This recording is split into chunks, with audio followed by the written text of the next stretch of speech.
Bienvenue, chers amis. Je reçois aujourd'hui pour vous une personne importante dans la paroisse de Victoriaville. Je vous présente Monsieur Jean-Paul Bergeron. Bonjour. Bonjour. Bonjour, Monsieur Bergeron. Je dis importante parce que vous êtes le président de Fabrique. On va revenir un petit peu plus tard à ce que ça fait, un président de Fabrique, mais d'abord, qui êtes-vous? Vous êtes un homme de Victoriaville. Depuis Victoriaville depuis les années 2000. Puis que je suis issu d'une famille de 9 enfants agriculteurs à Drummondville. J'ai grandi, on a déménagé à Princeville pour le travail. Fait partie du Castillo, un bon bout de temps à Princeville. 3 enfants.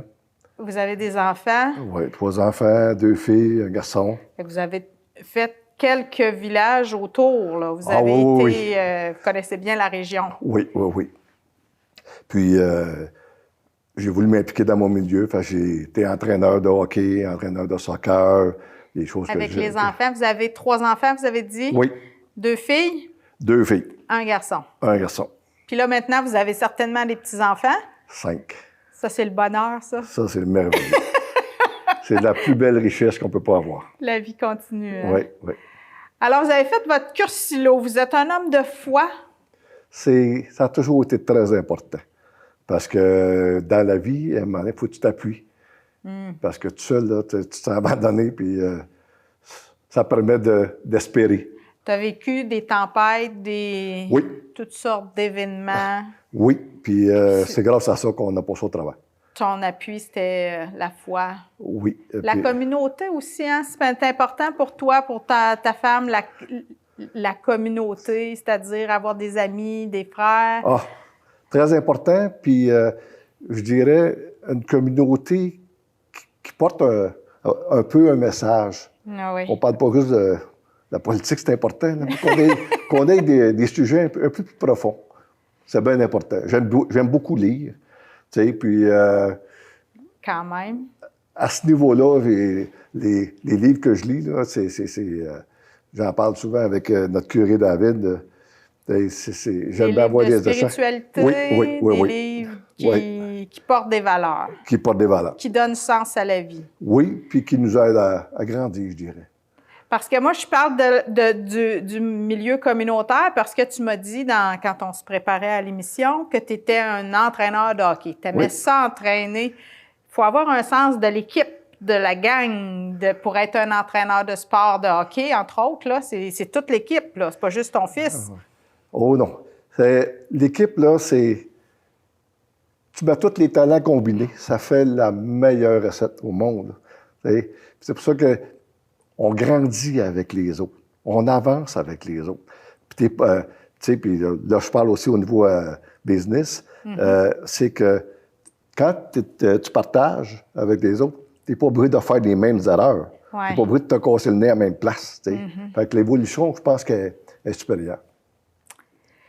De fil en aiguille, tes croyances, tes valeurs, la vie t'amène à prendre une responsabilité importante dans une paroisse. Tu es devenu président de Fabrique. En quelle année? Ça fait 2 ans. Ça fait 2 ans, mais tu étais déjà marié, hein, parce qu'on t'a vu en 2022 à la rencontre qu'il y a eu là, pour discuter de l'avenir de la paroisse. Honnêtement, je ne pensais jamais d'être marié parce que quand je voyais ça, je voyais ces gens-là passer la quête. C'était l'image que j'avais un peu. Puis, puis j'ai un de mes amis qui me disait, qui était président à ce moment-là, qui me disait faudrait que tu t'impliques, être marié. Fait que finalement. Tu serais bon là-dedans. Oui. Fait que. Puis, j'ai un bac en administration. OK. Fait que les finances, j'aime ça. Puis dans le conseil, j'ai vu que tout le monde, dans le conseil d'administration, j'ai vu que tout le monde avait toutes des compétences très différentes. Variées.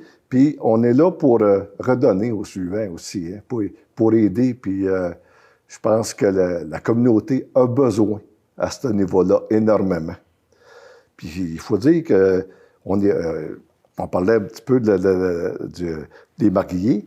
On est au-dessus de 200 bénévoles qui viennent de s'impliquer, qui gravitent autour. Dans la paroisse. Dans la paroisse ici. C'est beau, hein? Bien, ça, c'est super, ça. Ça, c'est une richesse. Oh, oui. Ça parle d'une communauté qui est quand même en santé. Hein? Oui. Quand il n'y en a pas juste 2, 3, toujours les mêmes, comme on disait dans le temps. Là. C'est ça. Alors, plus précisément, à un moment donné, tu es invité à être président de fabrique. Tu es élu quoi? Comment ça se passe là, que tu deviens? C'est l'évêque qui nomme. La première fois, j'ai refusé. La deuxième fois, j'ai refusé. La troisième fois aussi. Mais David est très, très, très, très déterminé. Il était peut-être aussi, parce qu'on sait qu'il a assuré l'intérim parce que personne ne voulait occuper ce rôle-là. Qu'est-ce que c'est exactement? C'est quoi le rôle d'un président de fabrique? Oh, c'est à tous les niveaux, au niveau de la gestion. Oui. Que ce soit ressources humaines, la finance, qui est bien, bien important dans nos cas, la négociation de contrats. J'ai réécrit, on a ensemble réécrit beaucoup de contrats, là, parce que dans ce que je trouvais au niveau de la fabrique, souvent, c'est que on était très informel sur beaucoup de choses. Ta parole, c'était beaucoup... c'est ça. Ouais. Puis là, mais par contre, ça fait plus de problèmes pour faire des erreurs. Fait que là, on est en mode beaucoup de restructuration. Oui. Puis qu'il n'y a pas beaucoup d'employés. Hein. Fait que s'organiser que quand ils ont de quoi faire, que ça soit le fun, intéressant. Là, il faisait il écrivait beaucoup à la main, puis il réécrivait. Ça devient long. Ça permet des erreurs aussi. Ça donne beaucoup de place à l'erreur. C'est ça. Fait que là, on a informatisé énormément. On est encore là-dessus, d'ailleurs. Puis ça permet d'être pas mal plus efficace. Puis là, on avait 3 églises à gérer, là. Puis les baptêmes, les funérailles, tout ce qui gravite, là. Donc, la gestion des ressources humaines, les finances, puis Dieu sait qu'en ce moment, c'est pas simple là, dans les paroisses. On le sait depuis 2022 que c'est un peu embêtant ici à Victoriaville aussi.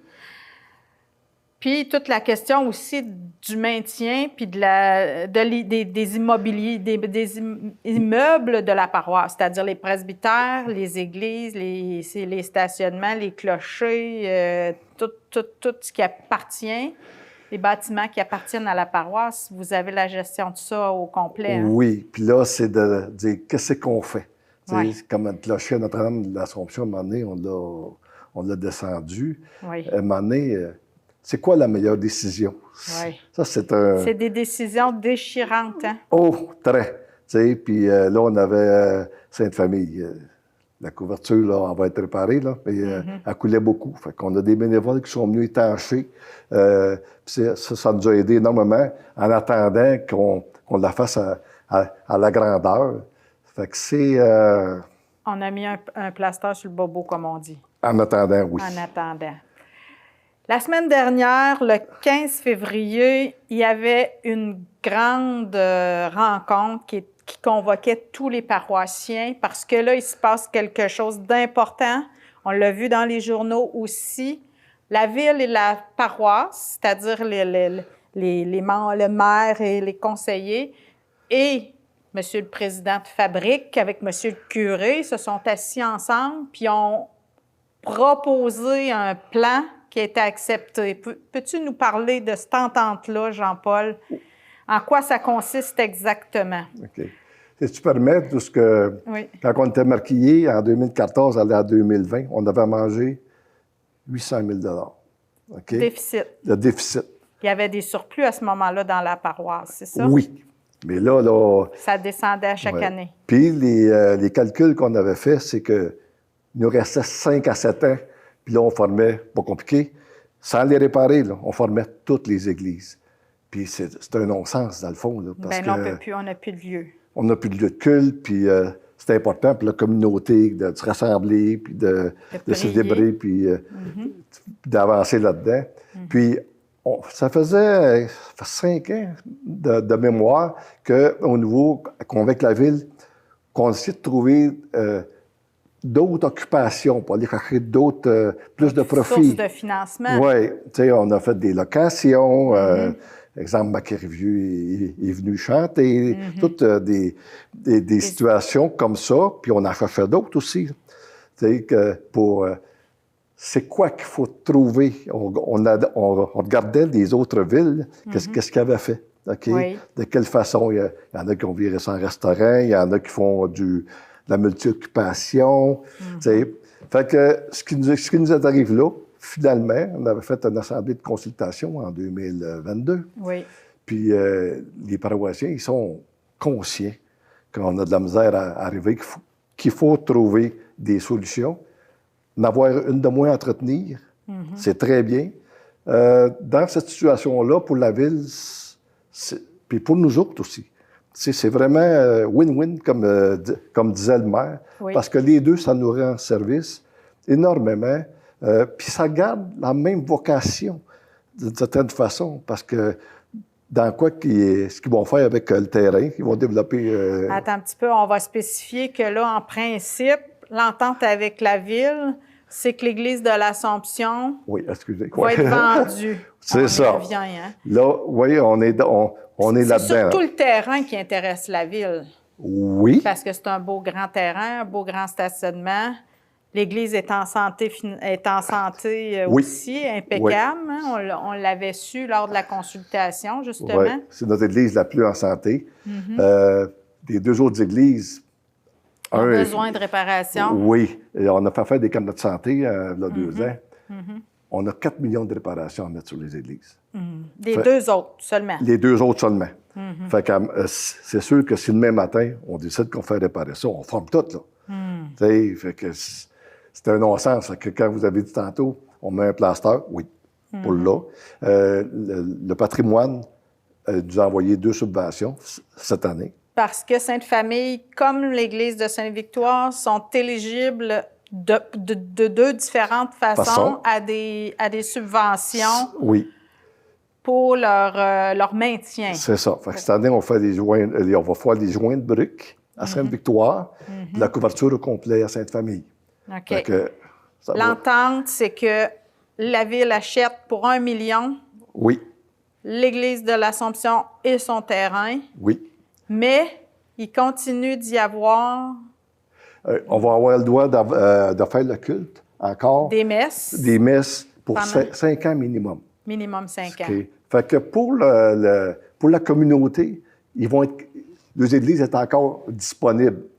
Puis, au niveau du presbytère aussi, nous autres, on a la pastorale, l'âge est encore là, les bureaux sont encore là. Fait que ça va nous laisser le temps de se réorganiser à l'interne pour relever notre pastoral. Le personnel. Ouais. Le presbytère, c'est pour 5 ans aussi? Non. C'est pour 2 ans, hein? Ben oui. Puis il y a un autre 500 000 qui vient s'ajouter à ça? Oui, ça, c'est pour... c'est une façon de nous aider parce que ça va donner moins de sorties de fonds. Il y a tous les services qu'on peut avoir besoin parce qu'on est en réparation, des architectes et autres. Bien, ils vont nous aider à ce niveau-là. À hauteur de 500 000 500 000 pour 10 ans. Pour 10 ans. Oui. Fait que ça, là, c'est un beau cadeau. C'est une belle entente. Ça, c'est providentiel.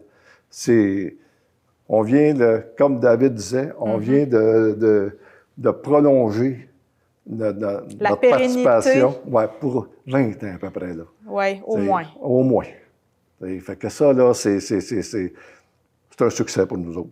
Pour la fabrique, là, pour toute la gang. Là, parce que ce qu'il faut savoir, c'est qu'il y a bien des paroisses qui vendent leur église pour 1 $.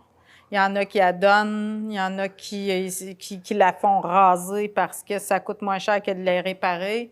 Bref, nous, ce que je comprends, c'est que l'église Notre-Dame de l'Assomption va encore avoir pignon sur rue. Le terrain ne sera pas touché, sauf que il y a des logements abordables, là, des logements, il y a des ententes avec les promoteurs pour des logements à prix modique. C'est ça. Qui vont s'installer autour. C'est ça. Fait que ça garde notre vocation, d'une certaine façon, une vocation d'aide. D'aide communautaire pour les plus démunis. C'est ça. Pour nous autres, là, ça faisait... Partie de la consolation. Je dirais, c'est consolant de savoir que les terrains vont servir à...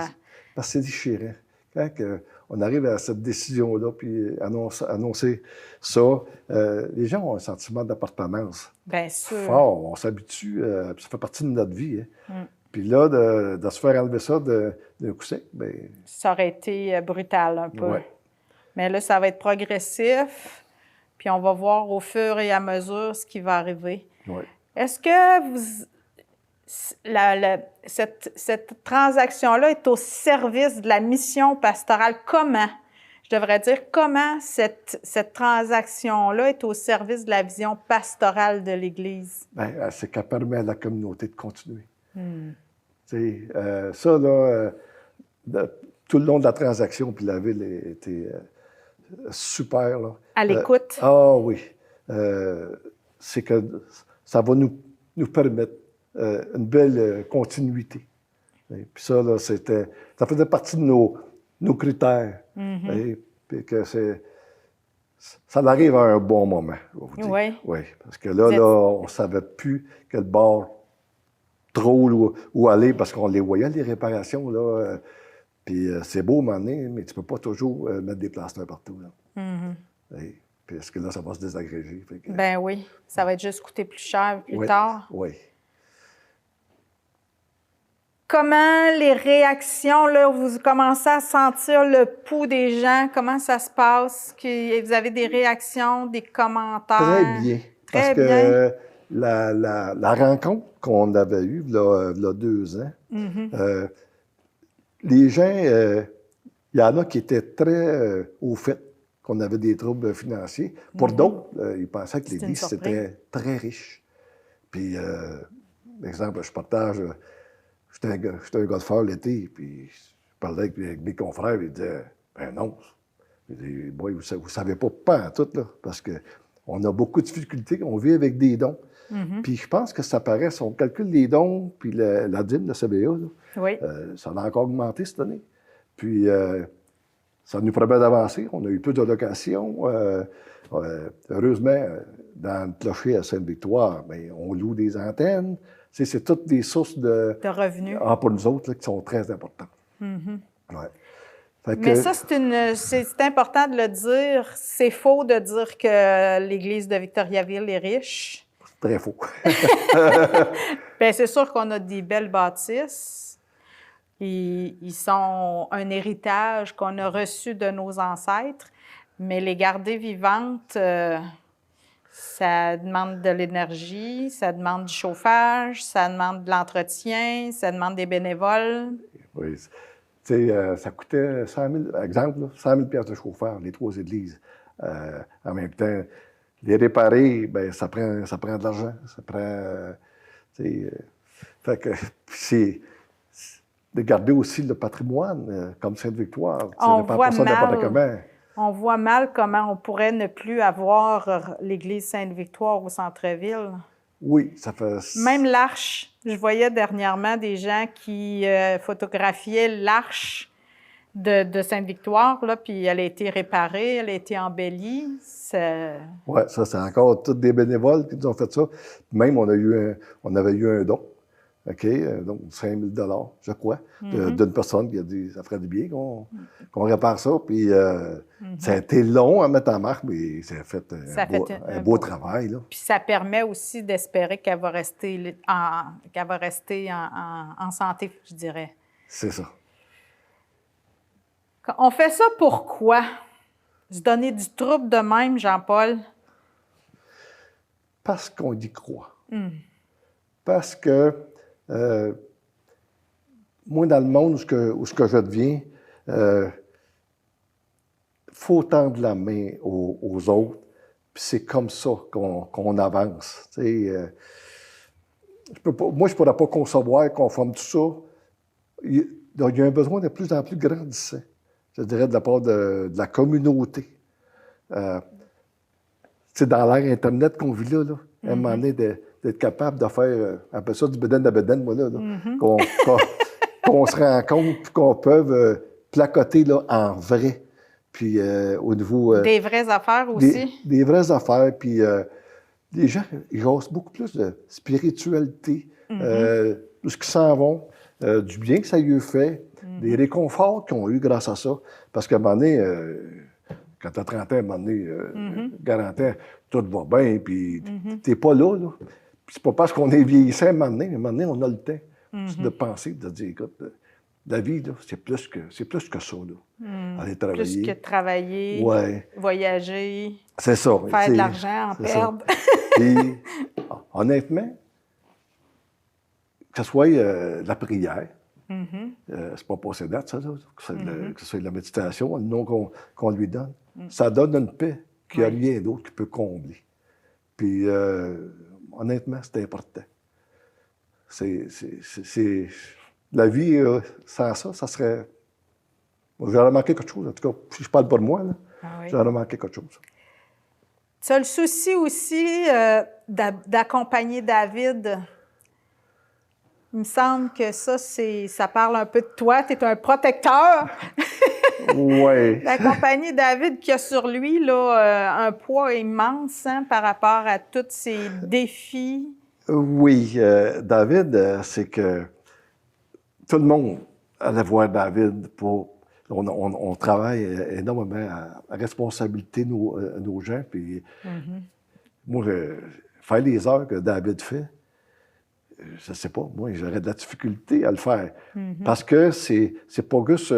quand le monde va le voir, c'est parce qu'ils ont des problèmes personnels. Ben non, parce qu'ils ne sont pas d'accord avec une décision ou quoi que ce soit. Fait que ils veulent changer quelque chose, ils veulent inventer. Fait que là, il se couche le soir, et là, il ne peut pas... Pour retrouver la paix, c'est pas toujours évident. Fait que la restructuration va le protéger énormément. On n'a pas beaucoup là, des prêtres au diocèse qui sont en bas des marches, on peut aller prendre le flambeau de main. C'est vrai. Puis, comme je disais à David, quand tu arrives là, dans ta célébration, dans ton ministère, si ta tête ne prenne pas bien, comment peux-tu être un phare puis transmettre à l'autre? Si t'es soucieux, là, ça passe pas, là. Fait que ça, on en a parlé beaucoup, moi et David, puis c'est important. Je l'invite souvent, on ne s'en cache pas, je l'invite souvent chez moi. Quand on prépare nos conseils d'administration, qu'on a des gros projets, on a en placote, on prépare nos choses, nos contrats. Après ça, on les présente ensemble. Puis c'est important. Puis... Moi, si j'avais son ministère, peut-être que je m'ennuierais. Ah oui? La solitude. La solitude, oui. Puis... ça a été lourd l'année dernière, hein? On l'a senti un peu plus fragile, un peu plus... Oui. Puis, fait qu'on, on a travaillé gros, tout le conseil pour le dégager. Ah, c'est beau. Fait que, on s'est tous donné des responsabilités accrues. Il y en a du bénévolat. Oh oui! Mais ça fait beaucoup de monde qui peuvent venir dire que... Oui, c'est ça. C'est ça. Puis là, on a refait des organigrammes. OK. Oui, c'est ça. C'est quasiment un nouveau mot. C'est de repartir à la base. C'est ça, puis de dire, écoute, structurer. Toi, tu peux aller demander à David, mais que pas tous les paroissiens, on ne forme pas d'accès à David pour la communauté. Mais à un moment donné, c'est que chacun a son rôle à faire, puis que lui, il fasse ce qu'il aime faire, que c'est son ministère. Ben oui, c'est ça. C'est très bien, c'est très beau. La vision pastorale, là, mettons, là, qu'est-ce que tu as comme objectif, Jean-Paul, là, quand tu vas quitter, tu vas dire mission accomplie, si quoi est arrivé? Bon, le premier des points, c'est que ça soit pérenne. Qu'il y ait une pérennité assurée. Exactement. Que ça soit en santé. Qu'on ait réussi à amener un peu plus la jeunesse. C'est une grosse souffrance, hein? Qu'il n'y ait pas de jeunes. Ça prend de la relève. Puis, faut travailler sur le message. Puis, on est en train de refaire tout le site web actuellement. OK. Ça devrait être disponible en mars. Être un peu plus à l'air aussi là, des affaires électroniques. Là, le monde n'a plus d'argent. Ils payent avec le téléphone. On est tout en train d'organiser ça. Mais heureusement qu'on l'a. Faciliter les dons. Oui. Heureusement qu'on a des bénévoles qui sont bons en électronique. Pardon. Oui. Fait que, et voilà. Suite à cette émission, Jean-Paul, il y a peut-être des gens qui vont dire « Hey, moi, j'ai du temps. Hey, moi, j'embarque dans cette vision-là. Vous avez de la place pour des bénévoles. Vous avez de la place pour des commentaires. Est-ce qu'il y a moyen encore de faire de faire une réaction à cette transaction-là? Ah, bien sûr. Ils peuvent appeler au presbytère, ils peuvent nous envoyer Des commentaires. des commentaires par courriel. On est très ouvert, mais on va aussi expliquer aux gens dans la situation, il n'y a pas de cachette. Là. Notre situation Elle est fragile. fragile. L'équipe a choisi d'aller de l'avant avec la transaction. Ça, c'est clair. Puis au niveau des bénévoles, oui, on en a besoin encore. On a besoin d'un marié parce que tu n'as pas le droit de faire plus que 2 mandats. OK. Fait que là, il y a une loi dans les fabriques. Fait que, oui, c'est la loi de la fabrique. Puis ça nous amène qu'il faut avoir du nouveau monde. Puis que le monde, ils sont pas nécessairement courants de tout l'ouvrage qu'on a à faire. Puis on y voit suivant aussi la disponibilité du temps de chacun. Fait que ça, c'est bien correct. Puis on a du plaisir. Ça, c'est important. Dans un conseil, si on ne rit pas, à mon avis, si on n'a pas un peu de fun au travers du sérieux, on a passé à côté. On a manqué notre coup. Surtout quand on fait du bénévolat, hein? Il faut qu'on ait du plaisir, puis il faut que l'entente soit là entre les membres. Oui. Quand l'ego est absent... C'est une communauté chrétienne. Ah, bon, OK. Ça, c'est un grand mot. Quand tu n'as pas d'ego, là...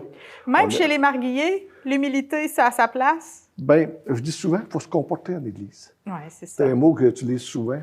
On est tous profondément humains, là. Oui. Il faut travailler là-dessus. Puis c'est pour ça qu'il faut rire. L'attitude. Oui, l'attitude. Puis on s'en va là pour une bonne cause. On s'en va là pour donner. On parle d'amour inconditionnel, mais quelque part, il faut l'appliquer. Tu vas avoir le mot de la fin, Jean-Paul. C'est tout à fait chrétien.